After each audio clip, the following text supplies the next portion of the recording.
अच्छा, ऐसा धोखा हमारे साथ किया, भोगोगे तुम। ये जो निकलता है ना, भोगोगे, ये अकाट्य होता है।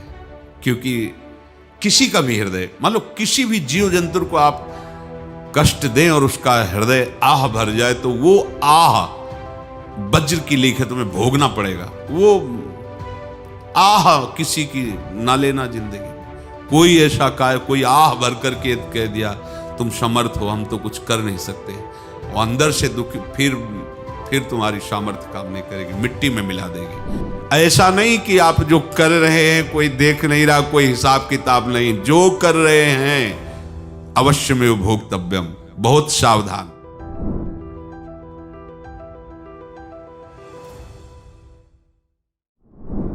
जीव स्वयं नित्य निरंतर कर्मों के जाल को रच रहा है और अपने आप को बांध रहा है। आपको मुक्त होना है, बंधना नहीं है। जीव का जन्म कर्मों के अनुबंध से होता है, कर्मों के बंधन से होता है, और उसको अपना ऋण चुकाना होता है। कर्मानुबंध ये बहुत सूक्ष्म विषय है। जैसे आप जिस परिवार में जन्म लिए हैं, तो उस परिवार के लोगों से आपका ऋण है, इसलिए उसी परिवार में आप आए हैं। और ऋणानुबंध, उसको बिना चुकाए या बिना वसूल किए आप वहां से जाएंगे नहीं। आपको लेना है तो वसूल करना है, और देना है तो चुकाना है। ये पूर्व के जन्मों से निश्चित किया गया है। जैसे किसी के यहां पुत्र हुआ, जन्म से ही पैसा खर्चा शुरू हुआ, जो बड़ा हुआ तो उद्दंडता के द्वारा मार पूरे परिवार को क्लेश पर क्लेश देता चला जा रहा है। ये तुम्हारे कर्म का फल है। या ऐसे शक्तिहीन बुद्धिहीन ऐसे पागल पूरे जीवन सेवा करो, तुमसे अपना हिसाब चुकाने के लिए वो आया है। अब परिवार के जो सदस्य जुड़े आके, मतलब पत्नी आते ही पूरी हृदय में आनंद, परिवार में आनंद, और जीवन भर वो आनंद ही सुख देने के लिए उसका जन्म हुआ। वो अपना ऋणानुबंध मुक्त, और आते ही भयंकर क्लेश खड़ा कर दिया, बीच में दीवाल और झगड़ा वैसा, फिर अतरे दिन मारपीट शुरू, कलह अशांति, पूरा जीवन नरक हिसाब करने आए। यहां ऋण चुकाए बिना कोई जा नहीं सकता, ऋण चुकाना पड़ेगा। किसी का ऋण वसूल करना है तो किसी को ऋण चुकाना है, दोनों काम करने होते हैं। अनेक जन्मों में अनेक लोगों के साथ हमने जो बर्ताव किए हैं, अच्छे या बुरे, वो होंगे। अब किसी आदमी को हम जानते नहीं, अचानक मिला, अचानक टक्कर लगा और मार पीट गाली गुप्ता सब कर दिया, चुपचाप सह लो। क्यों?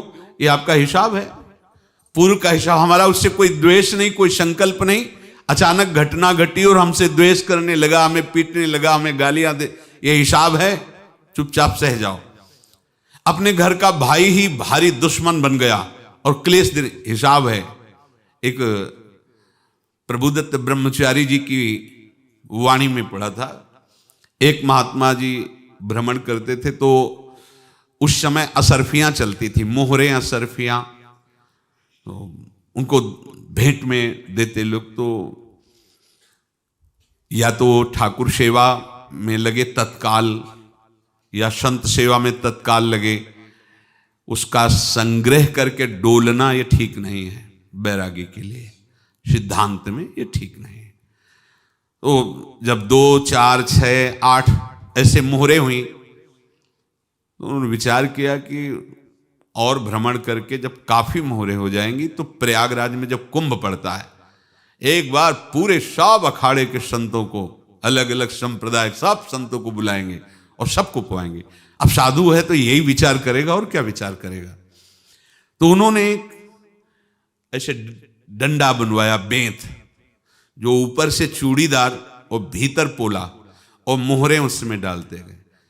और भ्रमण, जहां जहां श्रद्धालु भगत थे सबके यहां जाना, और इच्छा रखना कि एक मोहर तो दे दे दक्षिणा में।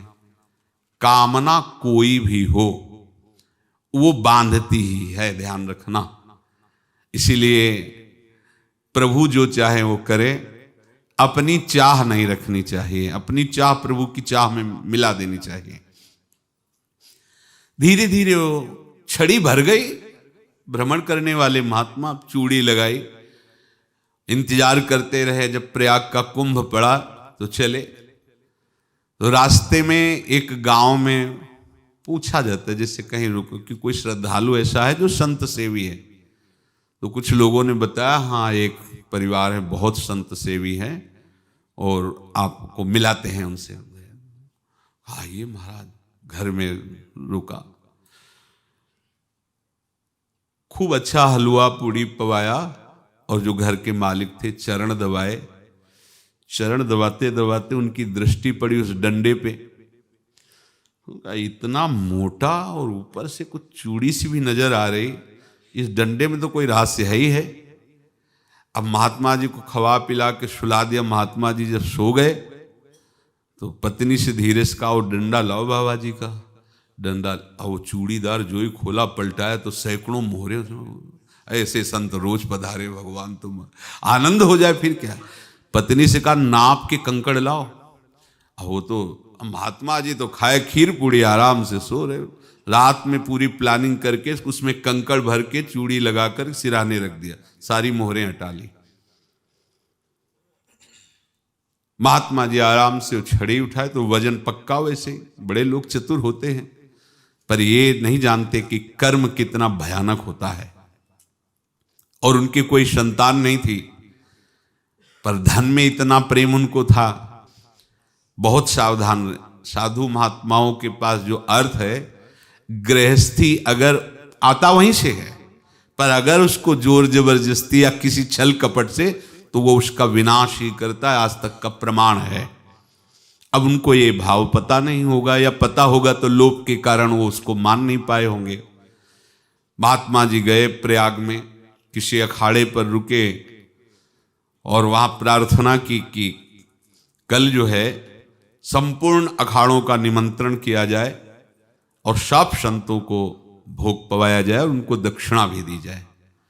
महंत ने सोचा कि बहुत बड़ा है तो उत्सव है, क्योंकि प्रयाग में कितने हजारों संत महात्मा सब। तो उनका महाराज बोरों इसमें चीनी और टीनों घी लगेगा, सब व्यवस्था। बोले आप मंगाइए, एक एक हिसाब हम करेंगे, हमारे पास सब व्यवस्था है। बोले कुछ तो पहले दे दो, वो इकट्ठे देंगे हम। उनको था कि अगर हम छड़ी खोला और दो चार मोहरे दी, किसी को पता लग गया तो गड़बड़ हो सकती। बोले हम भंडारे के समय आखिरी में सब कुछ आपको दे देंगे। ठीक है। वो अपने पास से पैसे लगाकर खूब जितना सामग्री सब लाए, लाखों की, और सब संतों को निमंत्रण कर दिया। संत जन निमंत्रित हो गए, भंडारा बन रहा है। तब वहां के महंत है और उनका देखो भंडारा भी बन रहा है, संतों को निमंत्रण। अब आप अर्थ की व्यवस्था कीजिए, क्योंकि इतनी बड़ी हमारी सामर्थ्य नहीं थी जितना हमने किसी तरह हमने व्यवस्था की। अब मुझे अर्थ चाहिए, तभी आगे की व्यवस्था बढ़ेगी। संतों को दक्षिणा देंगे और जिनसे अर्थ लिया उनको दे। देखो रसोई बन गई है सब। उनका छत में विश्वास नहीं तो ये अभी चूड़ी खोली। उनको तो था ना कि मोहरे हैं, कंकड़। तो अब जैसे कितना उनको सदमा लगा होगा। हजारों संतों का निमंत्रण, रसोई बन, मतलब संत हो के छल कपट। तो उनका महाराज आपने तो हमारा नाश कर दिया, जो महंत थे। अब बताओ रसोई बन गई, संत निमंत्रित हो गए और आप ये कंकड़ दिखा रहे हैं हमको। आपने तो हमें बर्बाद कर दिया। हमारी इतनी सामर्थ्य नहीं थी, आप पहले बता देते। संत होकर ऐसा छल कपट। अब वो बोले तो क्या बोले, क्योंकि उनको पता था कि मोहरे हैं इसमें। अंदर से उनका चिंतन गया उसी सेठ के पास, अच्छा ऐसा धोखा हमारे साथ किया, भोगोगे तुम। ये जो निकलता है ना भोगोगे, ये अकाट्य होता है। क्योंकि किसी का भी हृदय, मान लो किसी भी जीव जंतु को आप कष्ट दें और उसका हृदय आह भर जाए, तो वो आह वज्र की लेख है, तुम्हें भोगना पड़ेगा। वो देखो भीष्म जी को भोगना पड़ रहा है ना। सांप को ऐसे धनुष की नोक से उठाया और बंबूल के कांटों के ऊपर फेंक दिया, कई दिन तक शेदा हुआ, वो आह भर करके मरा। तो आपको 6 महीने बाणों की सैया पर आह किसी की ना लेना जिंदगी में। कोई ऐसा कोई आह भर करके कह दिया तुम समर्थ हो, हम तो कुछ कर नहीं सकते, और अंदर से दुखी, फिर तुम्हारी सामर्थ्य काम नहीं करेगी, मिट्टी में मिला देगी। फिर ये तो संत थे और भगवत आराधना के लिए, संत आराधना के लिए ही ऐसा किए हुए थे। अब इनका कैसे मुंह दिखाएं, अब क्या करें।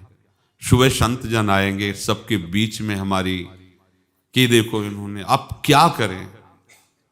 गए और संगम में जाके छलांग लगाई, अपने प्राण त्याग दिए। अब उनके तो पास मोहरे थी और व्यापार बढ़ा, और 9-10 महीने बाद ही लड़का हुआ। अब तो उनको कि संत फलीभूत हो गया। देखो व्यापार चल रहा, लड़का नहीं होता था, लड़का भी हो गया। बड़ा आनंद छा रहा है। जब से वो प्रकट हुए और धन की वृद्धि शुरू हो गई, पढ़ाई लिखाई में उनके खर्चा हुआ सब, बस बीमारी शुरू हो गई उनके शरीर में। अब उसमें पैसा जाना शुरू हुआ। इतने आसक्त तो वो दोनों हो गए कि कुछ भी हो, व्यापार ठप, संपत्ति बेचना शुरू। तो उन्होंने कहा कि बेटा मैं क्या कर सकता हूं तुम्हारे लिए। बोले हमारी अंतिम इच्छा है प्रयाग चलो, और जितने प्रयाग में संत महात्मा सबको एक बार भंडारा करवाओ, हमारी इच्छा अंतिम है। क्योंकि अंतिम यही इच्छा थी। तो बोले अब ज्यादा संपत्ति तो नहीं रह गई। तो बोले घर बेच दो, मेरे लिए ही तो है, बेच दो। मुझे लगता मैं बचूंगा नहीं, पर मेरी अंतिम इच्छा पूर्ण कर दो। घर बेच दिया, जेवर बेच दी। वहां गए, जब संत सेवा की तो बोले मुझे संगम तक ले चलो। संगम तक ले गए और बोले समझे तुम चुराए थे और हमने उसको छीना है, कुछ नहीं रह गया तेरे पास कुछ, अब केवल ममता और आसक्ति में जलकर मर और नरक प्राप्त कर। मैं वही महात्मा हूं जिसकी तूने मोहरे ली थी, शरीर छोड़ दिया। महात्मा को जन्म लेना पड़ा और इनको दुर्गति भोगनी पड़ी। ऋणानुबंध होश में, ऐसा नहीं कि आप जो कर रहे हैं कोई देख नहीं रहा, कोई हिसाब किताब नहीं, जो कर रहे हैं अवश्य में भोक्तव्यम। बहुत सावधान। अनेक जन्मों में अनेक लोगों से जो कुछ लिया दिया है, इस लेने देने को मिटा देने के बाद ही तुम मुक्त हो गए। इसीलिए एक उपाय है, लेना न देना मगन रहना। क्या?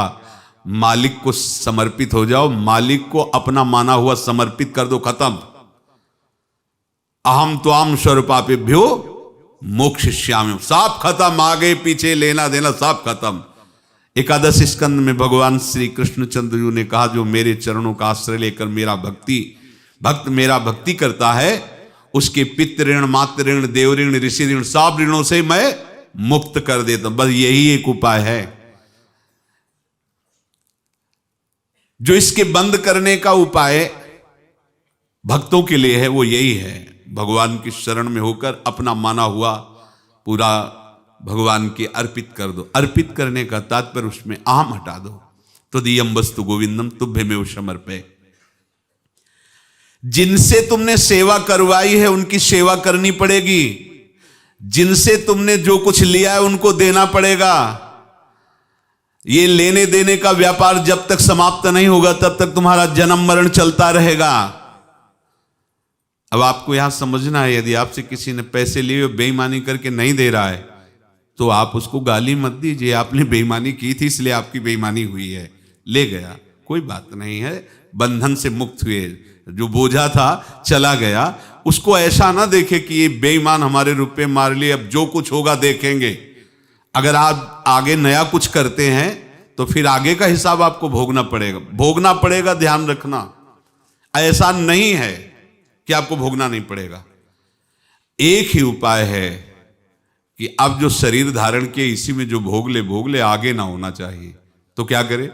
सर्वतो भावेन भगवान की शरण ले ले। ये तो सर्वाणि कर्माणि मयि सन्न्यस्य मत्पराः अनन्येनैव योगेन माम ध्यायन्तु उपासते तेषाम् अहं समुद्धर्ता मृत्यु संसार से। ये बड़ा कठिन है पार होना, कोई छोटी मोटी बात है। एक महात्मा बाल्यावस्था से भजन करते थे, शालिग्राम भगवान पास रखते थे और उन्हीं की आराधना करके बस पाठ नाम जप और भ्रमण करते थे। यौवन अवस्था थी, गंगा जी के किनारे अपने ठाकुर को विराजमान करके स्नान करने के लिए कपड़ा ही उतार रहे थे कि 90 लोग आ गए, भाला तलवार सब ले, मारो मारो इसको मारो, घेर लिया।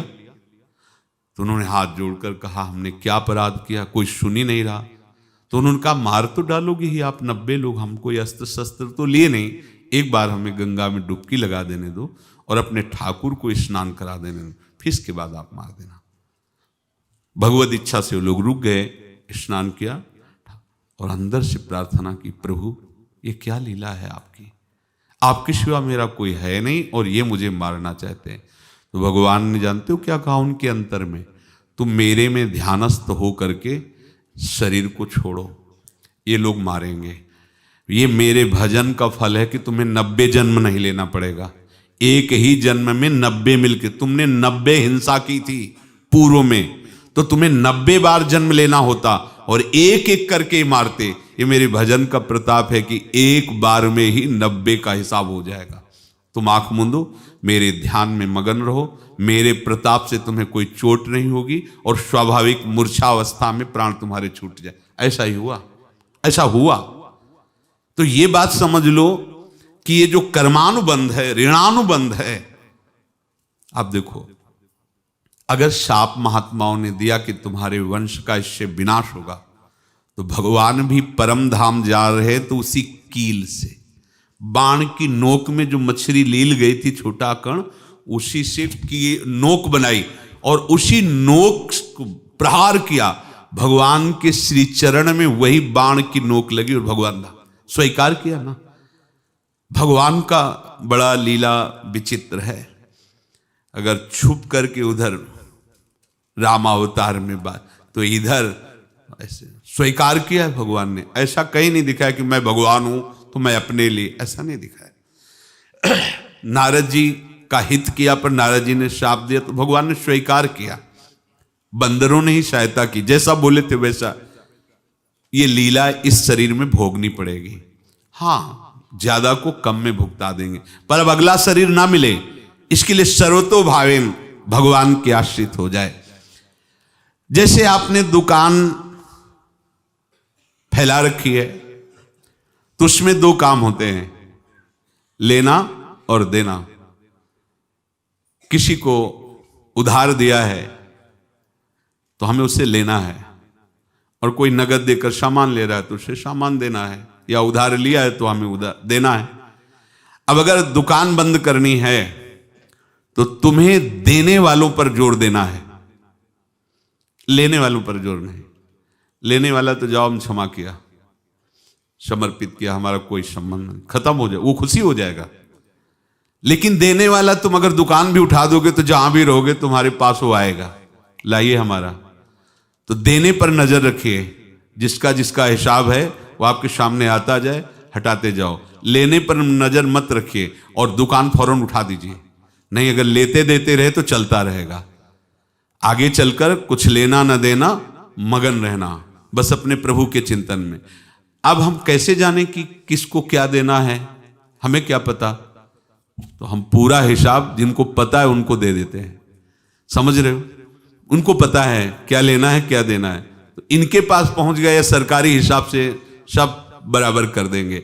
हमको अपनी जिम्मेवारी इनकी चरणों में समर्पित कर देना है, तभी हम जीवन मुक्त होंगे। ये रहस्य की बात है। प्रभु कह रहे हैं, यस्य सर्वे समारंभाः काम संकल्प वर्जिताः ज्ञानाग्नि दग्ध कर्माणं तमाहु पंडितम बुधाः। जिसके संपूर्ण कर्मों के आरंभ संकल्प और कामना से रहित हैं, तथा जिसके संपूर्ण कर्म ज्ञान रूपी अग्नि से जल गए हैं, उसको ज्ञानी जन भी पंडित कहते हैं, बुद्धिमान कहते हैं। पूज्य श्री भाई जी महाराज कह रहे हैं, जैसे वहां ज्ञानाग्नि से दग्न कह रहे हैं, तो अपने वृंदावन वासियों का प्रेमाग्नि से सब कर्म संस्कार दग्न होते हैं। जिस समय आपके हृदय में भगवत प्रेम का प्रादुर्भाव होगा तो लेश मात्र कभी तुम्हें दुख नहीं भोगना पड़ेगा। प्रेम का प्रादुर्भाव होते ही दुख का नाश हो जाता है, महासुख। जब प्रेम का प्रादुर्भाव होगा तो समस्त पाप भस्म हो जाते हैं, अशांति नष्ट हो जाती है, संसार ज्वाला स्पर्श भी नहीं कर सकती है।